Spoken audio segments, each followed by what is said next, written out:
Welcome to the Super Simple Homeschool Podcast, where I help you find purpose in your homeschool while keeping it super simple.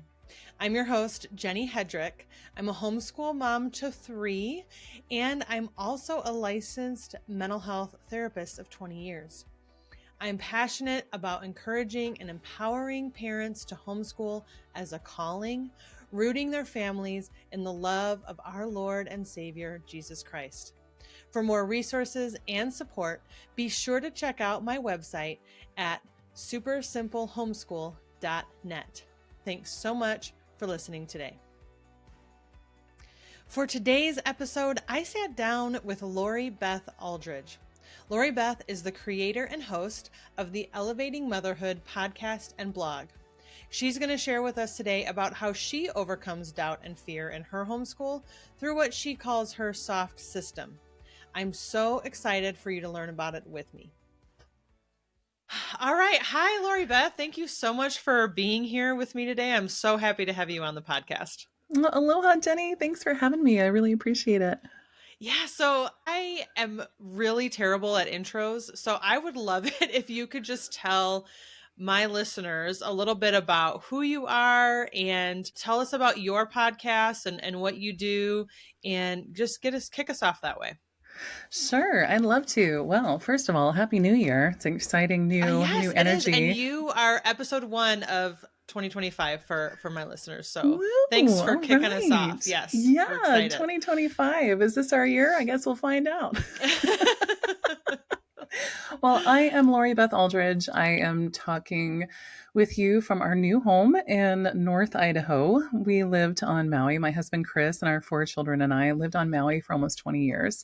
Wow. And I, now live in the middle of the woods in North Idaho, and I love it. We live in a heavy homeschool community, big family community, like family, faith, freedom, all of this stuff is here. Homeschool is alive and well. I don't even know how to act sometimes. There's so much to do and see here, and it's so majestic, and we love it. And Maui was obviously very majestic, and we loved that as well. And we moved here out of a complete act of obedience, and we have been rewarded ever since. So big changes. And 3 years feels like maybe a long time, maybe not. I actually have more respect for military families and how much they move and what that requires, because entering into year 3 of this transition, I'm still like deer in headlights sometimes. And I still don't know what to do with our shoes or where to put our jackets in the wintertime. Like it's so many things that were deeply ingrained in us from living in Hawaii. So we're happy to be here. My husband is in real estate, and we're also in construction. All things home, we like to say, home birthing, homesteading, homeschooling, home finding, home improvements. Like we love helping people in their homes for sure. Love that. My podcast is called the Elevating Motherhood Podcast. I have been doing it for 5 years. The whole goal of the podcast is to encourage moms, provide them with fresh perspective that can help them find peace and confidence in their motherhood, and then also resource them too. We are moms. I get told so many times, like niche down, talk about one thing. Well, I feel like I can't, because as moms, we are tasked with finding resources for everything. I've got a kid with a small palate that needs expanding. Now I have to become a palate expanding expert, right? I've got animals. I have to become an animal expert. I'm a homeschooler. I've got to figure that out.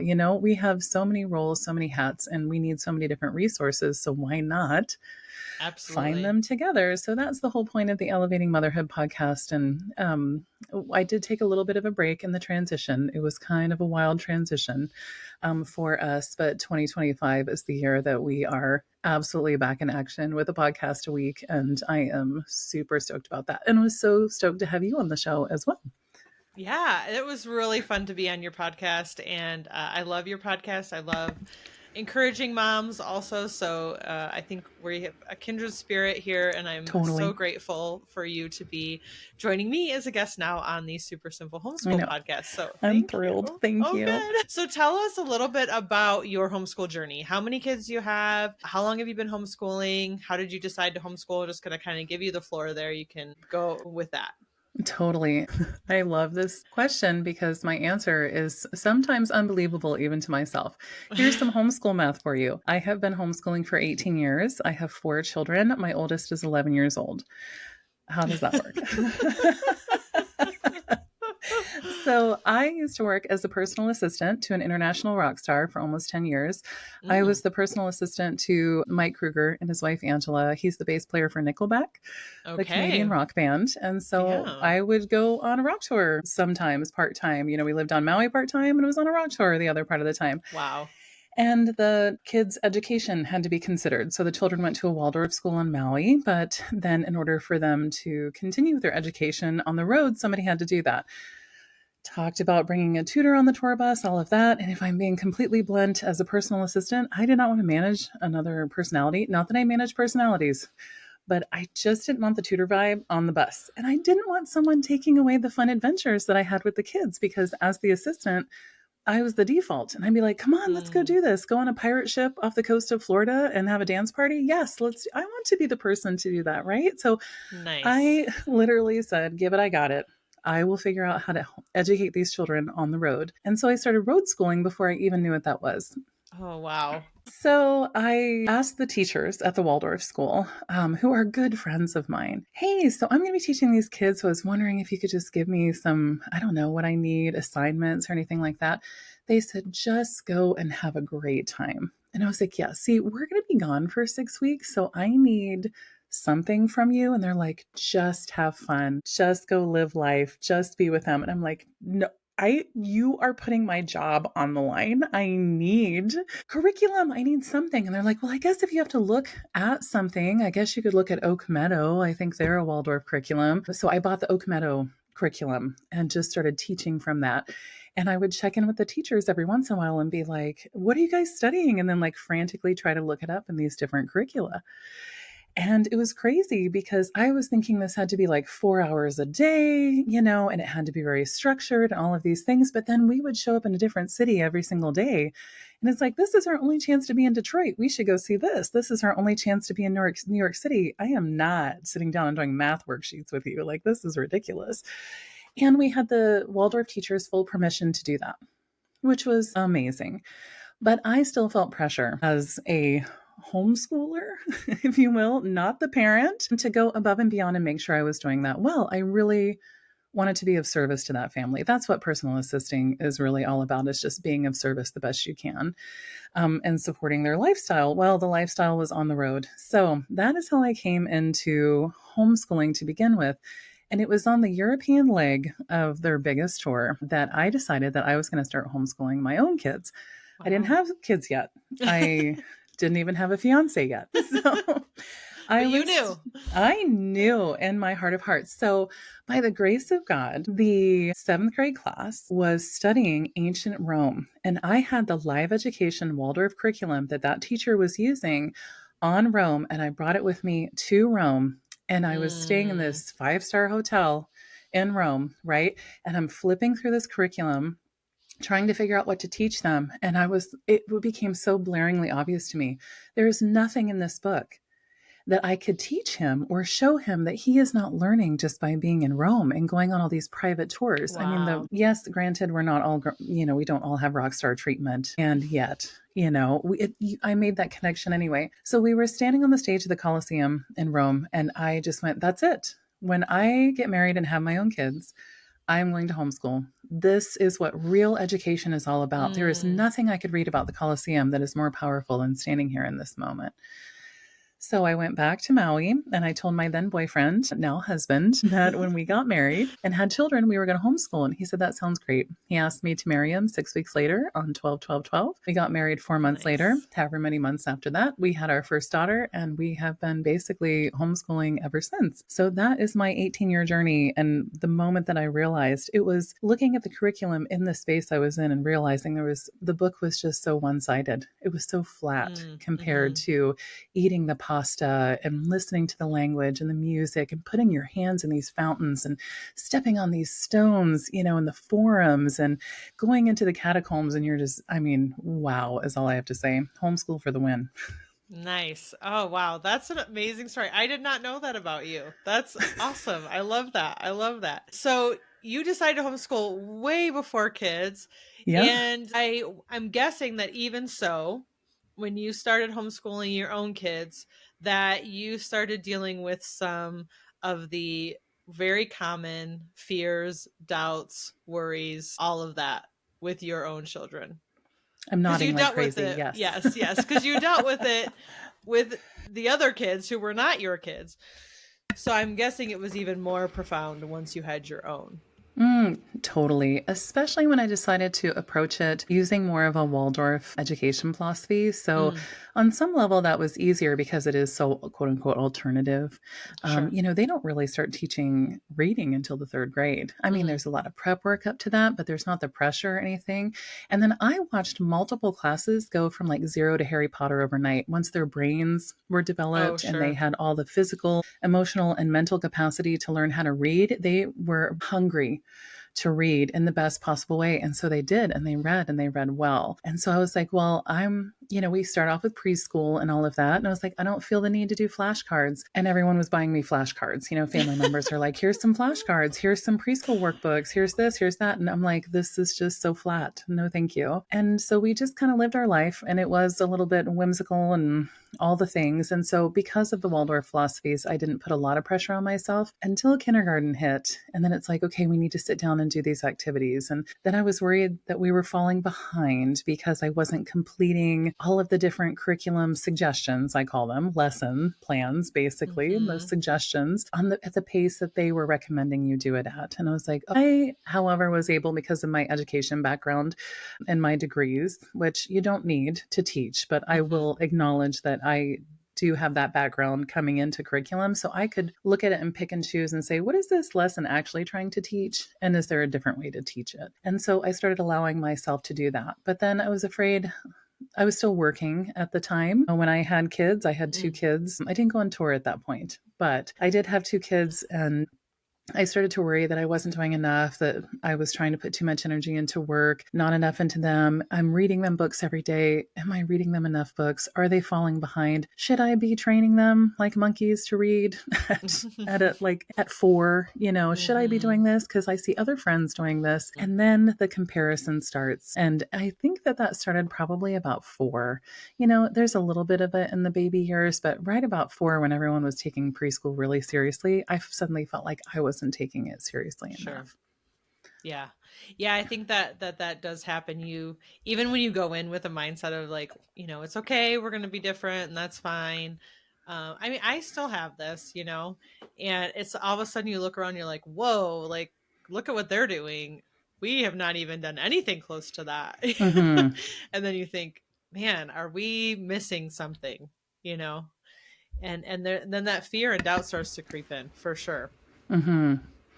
Totally. And then I have shiny curriculum syndrome, if you will. Oh my I'm like, gosh, ooh, yes. shiny. Ooh, that Mm-hmm. looks good. That looks Mm-hmm. nice. I really like the way they presented this. I really like this one. Maybe we should buy that. And then, as a person who reviews curriculum, I justify it to myself all day long. We need that shiny thing over there. We need that manipulative. I own everything, I swear, by Treasures from Jennifer, and because it's real high quality products.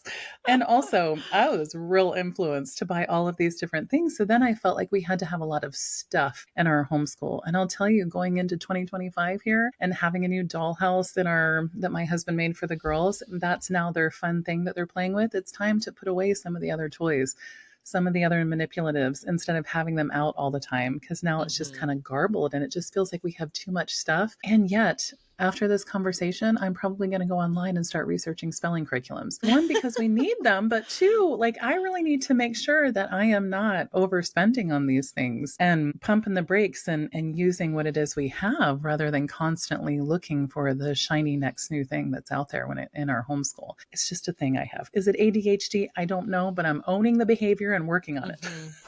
I know it took me a long time to work through that as well. I feel like I've done a lot better the last couple of years, but my first few years of homeschooling, I mean, I tried so many curriculum and it really was not really about the curriculum. It was about me feeling comfortable and feeling like I was doing enough, like I was doing the right things. It was really an anxiety response for me. Mm-hmm. Mm-hmm. And this fear response of like, what if what I'm doing isn't the right thing? What if what I'm doing is the wrong curriculum for my kids? Or what if this one's better and I should be doing this one over here? And once I realized what that was really about, I was able to kind of settle down and go, it's not really about the curriculum. We can have a productive, meaningful homeschool experience even without any curriculum. Mm-hmm. And so, talk to me about, I know I'm really excited to hear about your approach to how you deal with doubt and fear and anxiety in the homeschool process. Talk to me a little bit about that and how you've overcome that in your own life. I will say I have gotten to a point of overcoming it, which I'm excited about, right? I don't say that in a braggadocious way at all. I say it as like, let me shine a light over here in this not quite as overwhelmed area, of homeschooling. That's where we want to be. That's where we want to be teaching from, loving from, mothering from, all of that. And it is possible. And there are still going to be moments where we like shut off that flashlight and be like, oh my gosh, we're in the dark again. We have that fear and anxiety. We have these things creeping in. Oh, yes, we have a flashlight. That's right. And so I came up with a soft system that I use myself and have been using for, I guess, about a year and a half now. And it helps so much with the overwhelm. So I was able to sit down and really identify, like you said, just taking time to self reflect and say, what am I actually worried about? What is this fear about? What is this doubt about? What is this worry about? And when you get to the crux of it all, the real root of it, it's easier to unpack it from that space. So I was able to sit down and take some time to self reflect by myself, uninterrupted. It was like a vacation, and realize that I have an issue with shiny new curriculum and always seeking out something else, and also feeling mega guilty. Oh, my eye twitched just thinking about it. Mega guilty about not using what it is we already have. And so we have all these beautiful curricula sitting on shelves, and I'm not even opening them up. So now I've got guilt that we're not using it, and guilt that I'm looking for new stuff. And so what am I using, right? What am I using? So that's a lot. So I was bringing that to the table. That's the first thing. The second doubt that crept in and does creep in all the time is that I'm not teaching my kids enough. I'm not teaching the right things. I'm not teaching the right subjects. I'm not doing it in the appropriate way. Are they auditory learners? Are they visual learners? Are they what am I meeting their needs? And I felt like they weren't. And so I was losing sight of how much we were learning and realized that I needed to really acknowledge what it was I was doing instead of focusing on maybe sort of woulda, shoulda, coulda, what I wasn't doing, right? The third thing, even as an avid reader and as an avid audiobook listener, I listen to my own audiobooks for grown-ups and then ones with our kids in the car when we drive and road trip and whatnot. And yet I still feel guilty like I'm not reading to them enough. And when they come to me and say, will you read me this book? I'm like, I'm knee deep in dinner. Now I can't just stop right now and read you this book. And they come to me and say, can you read me this book? And I'm like, mommy's working right now. I can when I'm done. And I feel so much guilt in those moments of like, I'm not saying yes enough to books. I'm not saying yes. I'm not sitting down and saying, hey guys, we're going to read now. It's time for reading, even as a homeschool mom, because I've got independent readers now and emerging readers. And so our reading has kind of shifted. I also have the toddler who's just there for it all, So there isn't that. His 3-year-old reading experience is not the same as my firstborn's, reading experience where she got all the time and attention. And so sometimes I compare that, to the firstborn, to the fourthborn and all of that. And that's hard. So books have brought me a lot of anxiety and not saying yes enough. And then connection with kids, I have 4 kids and a husband. That's a lot of people to stay connected with all the time. And we know, if we're being honest about motherhood and marriage and all of that, we don't have these hardcore, awesome connections all the time. Sometimes we have little falling out. Sometimes we've said words in spite or anger or frustration, or we're just not jiving. A kid has a birthday and next thing you know, you're like, what has changed in you? If you have a 7-year-old, they go through the 7-year change and there's a huge divide. The 9-year change, same thing. And Jenny, I have a 7 and a 9-year-old right now. So I have to work extra hard. I have an emerging preteen. I have a preteen. Right? I just can't even say emerging anymore. She's a preteen. This is different, And so I have to maintain those connections. And sometimes if I'm not saying yes to books enough, am I saying yes to connection enough? Am I connected with these kids? Am I connecting first and then teaching or encouraging or correcting or whatever it is they need in that moment? Am I giving them what they need? That's a lot to tackle in one day. So I don't do that. It's too much. It's too much. And so we have to simplify and we have to move forward. Faith without action is fairly fruitless. And we know that. And Now we have to do something about that. We can't just stay stagnant and shut off our flashlight, hide in our corner, and be in the overwhelm. We have to turn the flashlight on and we have to start taking those steps forward. And so that's what we're going to do. One step at a time, one problem at a time, 1 week at a time. So here is my soft system that I use for tackling all of this and not feeling guilty about not doing it all in one day, right? So that's 4 different areas. And so I do one a week. So the very first week of a month, and do not, for the love of all things, do not get hung up on the start date. Yeah. Do you have to start on the first of the month? Do you have to start on the first Sunday? Do you have to start on the first Not Monday? the point. No, not the point. Not the point. It's a soft system, not a hard system. There are 4 weeks in a month. You divide them up how you want to. Okay. So some people get hung up on that point and never move beyond it. And I'm like, no, we're not going to use that as an excuse. So week number 1 is use what we have. And this is written on the fridge. Week 1, use what we have. And I spent an entire week dedicated to not buying new curriculum. So technically, Jenny, it's the first week of January. So even if I can't buy that new looking for spelling today. I can't do that, actually. Or if I look for it, I just can't buy it. And I need to use something if spelling is something I'm concerned about. This is a perfect example. This is actually a real life example. It could not be more real life right now. Spelling is a thing for all of us. I mean, maybe some grown-ups included. And we got a speak and spell for Christmas. We have that now. Let's use that. Let's have fun with that. Let's just play it. Let's play it in the truck. Let's play it on adventures. Let's play it at the table. Let's play it individually. Let's play the mystery word together. We can use that. We got a speak and spell. Let's use it. We also got a typewriter for Christmas. Best investment ever. Like, so fun. Even the grown-ups are like, such nostalgia, right? Yeah. So good. We typed a letter to my grandpa, who's going to love it. He's a funny guy and he loves nostalgia. And we typed a bunch of Christmas jokes into a letter for him. I mean, what a fun connection point, right? And then using what we have, and we're practicing spelling that way. I'm toying with the idea of bringing in spelling tests, but more like spelling games and spelling challenges rather than tests. And I'm going to let them, one at a time, use the typewriter to type it out. How fun is that? Yes. Use what we have. Tell me what I'm going to find online that's more fun than a speak and spell and a typewriter when it comes to spelling. There you go. Yeah, we're going to use what we have. We're going to use what we have. And I'm going to do it very intentionally this week. There's only a few more days left in the week.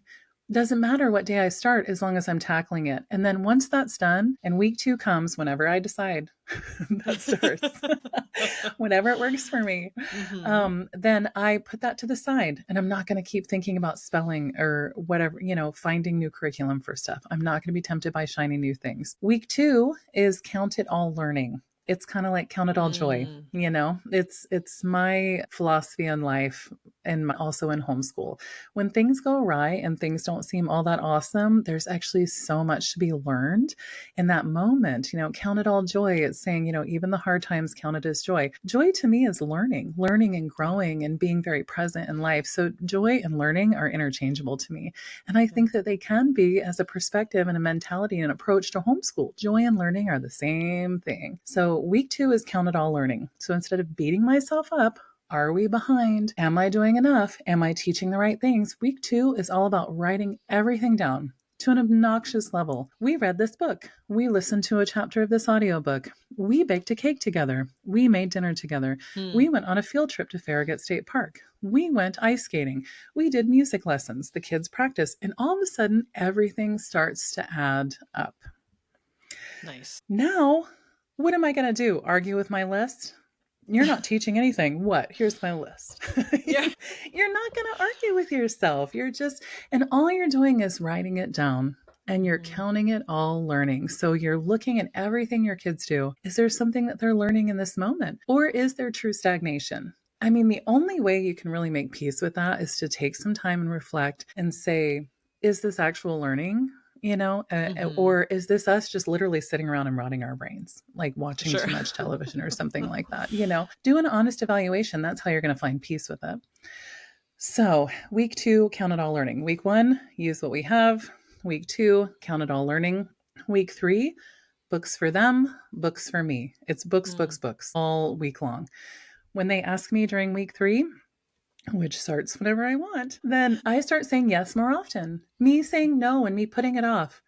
Can I turn the food down to a simmer and read a quick picture book? Can I do that?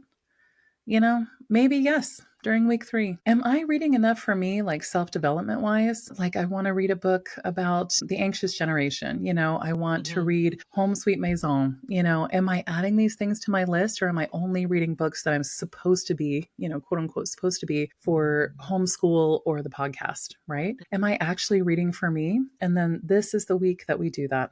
And it's so good. It's so good. So I don't have to feel guilty because now I've spent a week focusing on books. And in that focusing on those books, we start an audiobook that then carries us into the next week too. I Nice. start an audiobook that gets me on the treadmill. I mean, the domino effect of Mm-hmm. focusing on this one quote unquote problem area in our lives, somewhere where we have doubt, worry, hesitation, stagnation, then I focus on that and it just carries on. So, week 3, I've said yes to books. I have read more out loud to my children. I have read more out loud for me, and now I'm good. And guess what? I can put all those books down at the end of the week and start week 4, which is all about connection. And quite honestly, I think that the 4th week is the hardest for me because Mm. now I have to sit down and do an honest evaluation of how is my connection with each person in my family. And I'll tell you, there's not been one week ever in a year and a half where I'm batting 1,000. Mm. And that's just the reality of it because Yeah. that's real life. That is real life. And so, what am I going to do? Beat myself up over this or not? No, I can't do that. And I'm not going to do that. And I don't want to set that model for my kids, right? This unrealistic expectation Mm-hmm. that we have to be batting 1,000 with our relationships at all times. We're parents and wives. This is really something else. It's really something else. We're tasked with a lot, which is why we're breaking it all up. Yeah. But then week 4, you go in and say, I had a great week with this kid. They felt really heard by me. Keep in mind, I've got 3 girls. There's a lot of talking that goes on. I'm sure. They will talk until I fall asleep. And then sometimes the 7-year-old will be like, Mom, wake up. I wasn't done yet. And I'm like, okay, hang on. Whoa. I have a 7-year-old girl as well. I know Yeah. exactly what you're talking Oh, about. thank heavens. Thank heavens. So I just check in on those connections. What can I do? Is someone in need of some one on one time? Then guess who gets priority for one on one time that week? That Hmm. person who has the weakest connection. And all it takes is a one on one trip to the grocery store and maybe a little treat or something like that. Maybe just listen to their favorite songs in the car on the drive home. And that connection is good again. It's good Mm. again.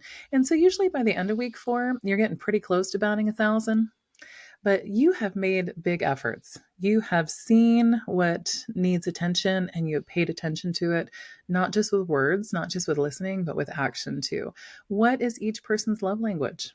Writing that down, doing some Yeah. self reflection time on that, and then fixing those connections, not fixing, I shouldn't say that, strengthening those Sure. connections Hmm. is really what ends up happening when you do that. So it's a connection check in and then also action is what it says on week 4 for me. So week 1, use what we have. Week 2, count it all learning.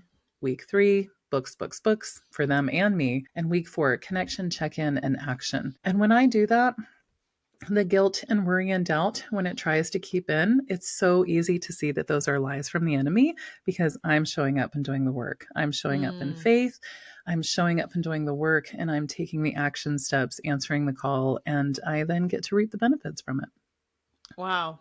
Wow. I love all of that. You said there's so much there and it's so great. And when you were talking, it made me think about when we talked last time. I shared with you that we had recently started a family Sabbath habit. Yes. Yes. And when I started doing that, right, it was like Sabbath was a day to focus on certain things, like putting our phones down, like reading books more, connecting together. But what happened was, as we started focusing on that really intentionally on Sabbath, it bled into the rest of the week. Right. Like Mm-hmm. suddenly I'm reading more in general. I'm putting my phone down more in general. Right. And it starts to bleed over. And so when you were talking, I was thinking about how even though there's just one week for that to be the focus, how I can see, like you said, that domino effect of how now it Mm-hmm. starts to spill over into the other weeks. And now it starts to have a snowball effect where now more things are also going better because of the one change that you're Mm-hmm. making during that one week.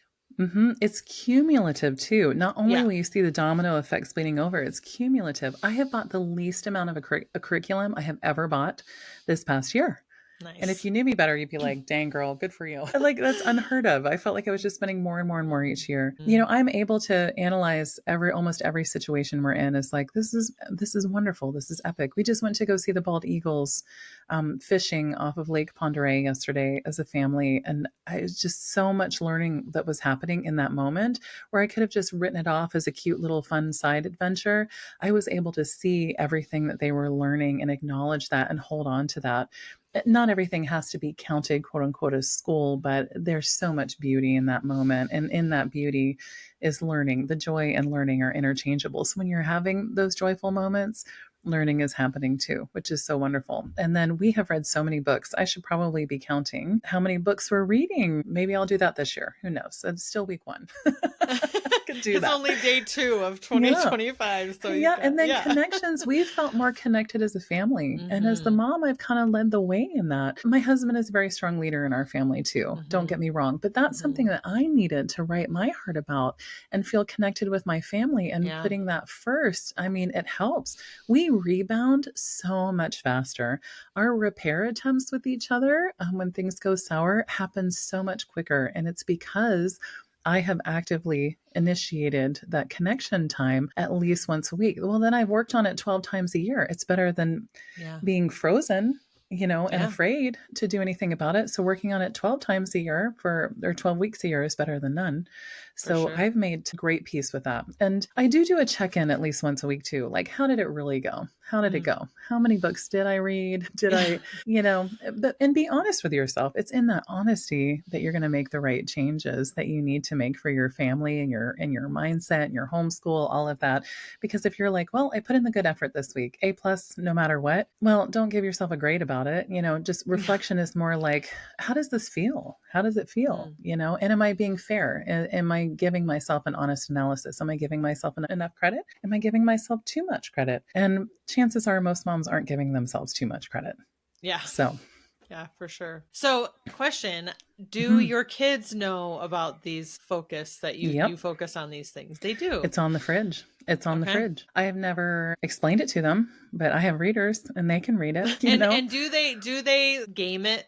You know what I mean? Like, do they ask for more books in book week, and do they, No, play it off of it at all? No. not that I know of, but I have 4 kids and the kitchen's pretty busy. If they're looking at that and being like, should I, could I? I mean, why not too? What if we went to the library once a week on the third week, or like Yeah. not once a week, once a month during the third week? Maybe we could do that. They've been asking, so why not? Are they gaming it?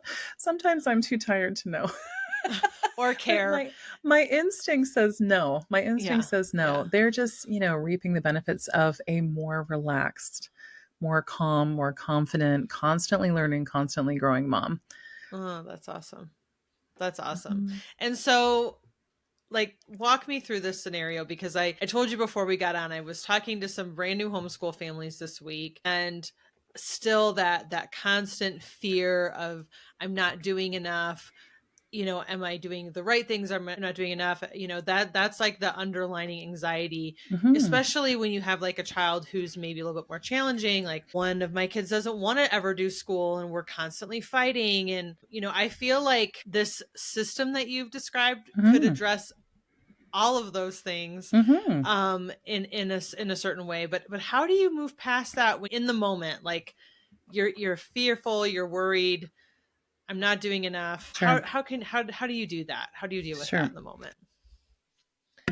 I'm going to suggest a perspective shift when it comes to curriculum and state expectations and Department of Education expectations and things like that. Mm. Because what's enough, right? It's also not enough just to say, what's enough, really?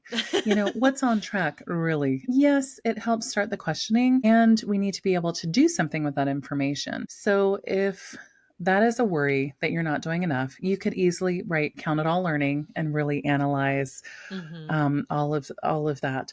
Or you can do a curriculum analysis. You can write down child development as your week one. I need to learn more about what is developmentally appropriate at Mm. my child's age this week. And now you are tasked with researching 7-year-olds. What are 7-year-olds learning in schools? What are they not? What is the curriculum that you chose? Flip through the entire thing. What are the topics they're bringing up? Nouns, verbs, Can you do Mad Libs with those? Hmm. Can you watch Homeschool Pop on YouTube when it comes to nouns and verbs? Can Mm-hmm. you make up a game? Can you start researching these different things on Pinterest? Parts of speech games, for things like that. So, what's enough really? Is it we're worried we're falling behind because, like me, when I first opened up curriculum and was like, oh, I'm not keeping up with the pace. Is it the pace that's making me feel behind? Well, then pacing, have a pacing week if that's if and Mm-hmm. have that be one of your weeks. I'm worried about our pace. Okay, once a month for an entire week you're going to work on your pace, and you're going to work on finding your family's pace and what feels good to you, because what you're feeling is discomfort, and it's a sign that something needs to change, and you're going to have to make peace with it. So find the pace that works for your family, not the pace that's set out for you by a state Department of Education or a Mm. curriculum or anything like that. And one way to do that is to analyze the curriculum and really see, what do they want my kid to learn this week, or what concepts do they hope that I will introduce to them, and then find creative ways to do that. So if you have a kid who doesn't want to sit down at the table, you have table list week. Table Mm-hmm. list week. Okay. And Mm. now you figure out how to creatively, and again, this isn't a chore. This is meant to be fun, Yeah. of like, what kind of challenges, how can we learn this not at the table? And it can even be a game. Oh, sorry, we're not sitting down at the table this week. You can't sit Yeah. down for homeschool. We have to be standing up. It's crazy, you know? And you Yeah. might find that they're like, actually, I want to sit down. Actually, I want to Mm. paint. Start doing things that require sitting, like painting, like craft projects, like playing a board game. And Mm. suddenly it changes their mind about what sitting at the table means, you know? Yeah.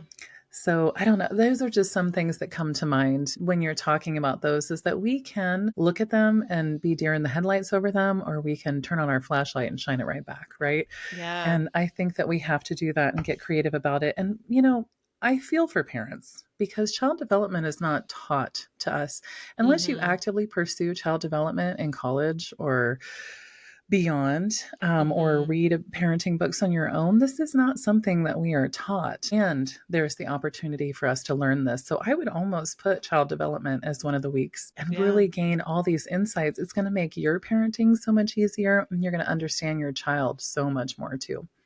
Yeah. Oh, I love that. I love that so much. When you were talking about like count it all learning, and it reminded me when I made the transition from working full time to being home full time. My oldest was 4 and I was pregnant. And so I had always worked full time, and it was really hard for me to recognize what the tasks of being at home. It just felt like I did Totally. nothing all day. It felt like I was Totally. busy and crazy, but I did nothing. Right? And so I started just writing down like a reverse to-do list. Oh, At yeah. different points throughout the day, I would just write down everything I had done and then just check it off Totally. because that's what I would do at work, right? I would have a to do list for the day and I would check off my list. And it was like I would leave and my list would be, done. And at home, you don't have that. There's no Mm-hmm. sense of we accomplished this today. Mm-hmm. And so it was really a mental thing. It helped me a lot to write those things down and say, okay, being a mom is no joke. Like I actually did all these things. And so I feel like that's what that reminded me of, just Mm-hmm. recognizing, hey, we actually are doing a ton of learning. Like it's not Tons. just, all for naught, actually all of these things are opportunities for growth and learning and education. And Mm-hmm. it is a mindset shift for sure. Julie Bogart calls that plan from behind. When you Yes. write down things that have already happened, basically, or like as you're learning it, I do that all the time. I will Yeah. write some things down like the day before, even the morning of. And Mhm. I'm not a Mhm. failure for writing it down the morning of or writing it down after the fact. Yeah. I just want to put that out there too. It doesn't Yeah. matter. It's amazing that we wrote it down. You're also not a Right. failure if you didn't write it down, but I just recommend you do it for record keeping purposes. And then Yeah. also to really show yourself how much you're accomplishing. When I think about that, I have struggled with that over the years, especially as a person who technically works. Am I a trad wife? Ugh, I can't stand that word. Am I like a work from home mom? What am I? It doesn't matter. I'm the It creator doesn't. of the home, really. And I have just been more and more reading books about what it means to create a home and the importance of that and creating moments in your home and even like different, this sounds crazy, but I was listening to Home Sweet Maison about the French homes and things Mm, like that and their way of doing dishes and keeping their kitchens and mise en place, like everything in its place or whatever. mm, And I mm-hmm. was like, oh, this is so interesting. And it made me, I am a 44-year-old woman. Okay. I do dishes multiple times a day and I like can't stand it. And this book, all because of book week for me, made me realize I could probably view doing dishes differently. And this is like, Mm. I was today years old, Jenny, when this notion came into my head about doing dishes and what it really means, or people like Sally Clarkson and talking about building homes and Jennifer Pepito and her habits for a sacred home Mm-hmm. and things like that. Mm-hmm. We can add these things to our list. One of our weeks can be creating a sense of home, Yeah. really deciding family culture week. What does it mean to establish a family culture? Especially if you're starting out with younger kids, especially if you're starting out with a homeschool, what do you want your family culture, your homeschool culture to be? Habits. Do you struggle with habits? You can have habits week. Like you can hate it too, and that's okay. Like you're still working on it, you're still Yeah. working on it. You can have planning week if you feel like you're behind in planning. Research planners, research Sure. um, different ways of planning. You don't even have Mm-hmm. to decide on a plan. If you spend a year thinking about and actively researching planners and planning and different planning philosophies, guaranteed you would probably have something by the end of the year that Oh you would yeah. feel really good about. And it could be technically kind of fun. That's awesome. I love this idea of identifying the things that you're most anxious or fearful or have the most doubt around, Yeah, name it. and then creating like a whole week to just focus on those things. And I think that 4 is a manageable number. Mm-hmm. Um, and it coincides with a month, so I think that's great. It's a good rotational number and it's manageable. I would not encourage moms to come up with like 10 No, things to no. focus on. Mm, That would be too much. But I love yeah. I love the idea of 1 week a month for each kind of area that you're concerned about. And I do think that the areas you chose resonate with a lot of homeschool moms. A lot. Mm-hmm. I know they resonate with me. So, Yeah, it's something I also, I meet with business women once a year, Christian business women once a year, and I had went over this soft system with them, and it even applied to all of these oh, different areas of their yeah. businesses as well. They're like, yeah, I need to use what it is I have. I need to count it all learning and realize how I'm learning and growing. I could probably read more, and then I definitely need to work on connections. So, yeah, I would say it's fairly universal, which I'm grateful for. Right. I'm Yeah. so grateful that God has shown me that and really said, hey, shine a light on these areas because I think that a lot of us are struggling with it. And I mean, the proof is in the pudding. Anyone that I've ever introduced this to, they're just like, oh, thank heavens. I want Mm. to work on myself. I want to work on this. I just don't want to do it at a breakneck pace. You'll notice that not one time during this entire conversation did I say, okay, you're going to work on it 7 days a week.